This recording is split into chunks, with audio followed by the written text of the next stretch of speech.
So Mirror's Edge is a game that was developed by DICE and published by EA Games, released November 2008, and it is basically a parkour action drama game.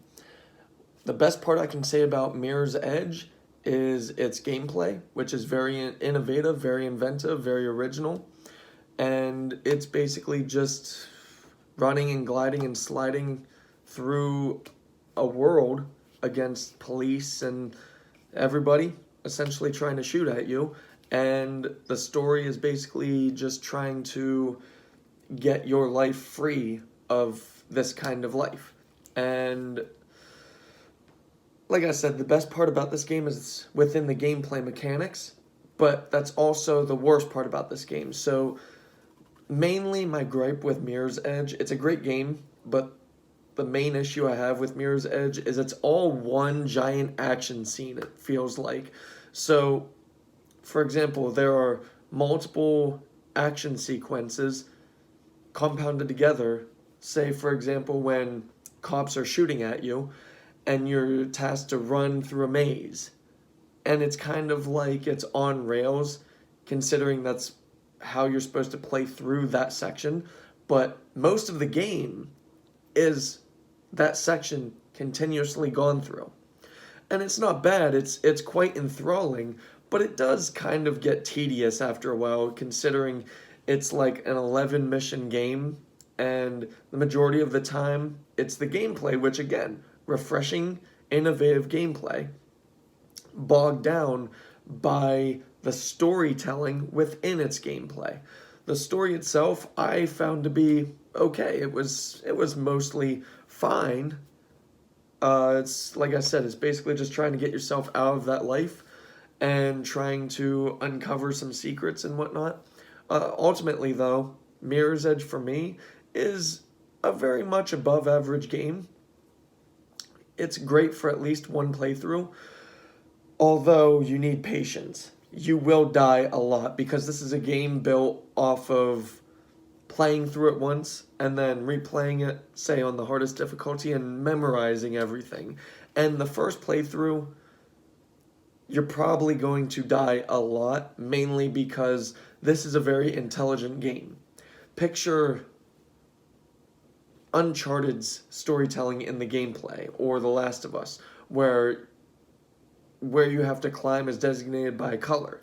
That's what they do in Mirror's Edge. They implement the color red into where you're supposed to go, and that's fine.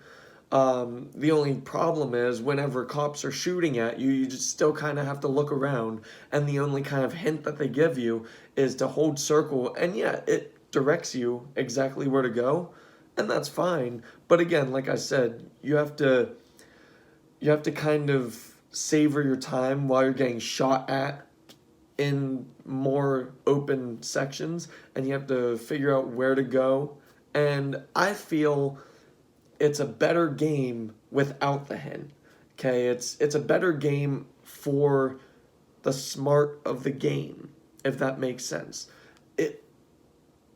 It basically tests your brain, it tests your intelligence on how you play a game. It doesn't hold your hand entirely. And I do like that aspect of the game. But if you want to shut your brain off and just kind of run from point A to point B, that's fine. You can hold circle practically the entire game. And it does give you some combat mechanics within the gameplay. They're not really anything special.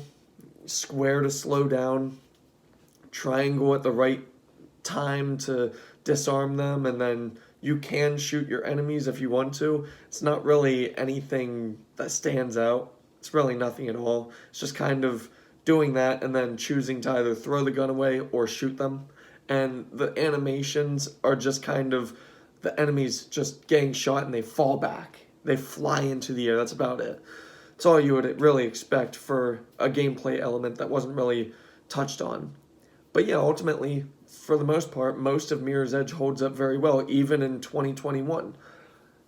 I played this on PlayStation 3, as you can tell. I said square, triangle, all of that good stuff. So for me, being a 2008 game, and it also looks really good still, there are some times, some parts of the gameplay environment and whatnot, where it does look staticky, and that's a given for, what is it now, a 13-year-old game. And the stories, cutscenes, they look great. I'm not a fan of still images and cartoony looking cutscenes, but they look great for what they are. So I don't have that much negatively to say about the graphics. I think the engine worked very well for the game. The gameplay was mostly done well, done very much justice in the gameplay mechanics, except the combat. The story is enthralling. It's not mesmerizing. It's enthralling but not mesmerizing. So all in all, for me, Mirror's Edge, with some technical issues in the gameplay mechanics, is an 8 out of 10. Thank you.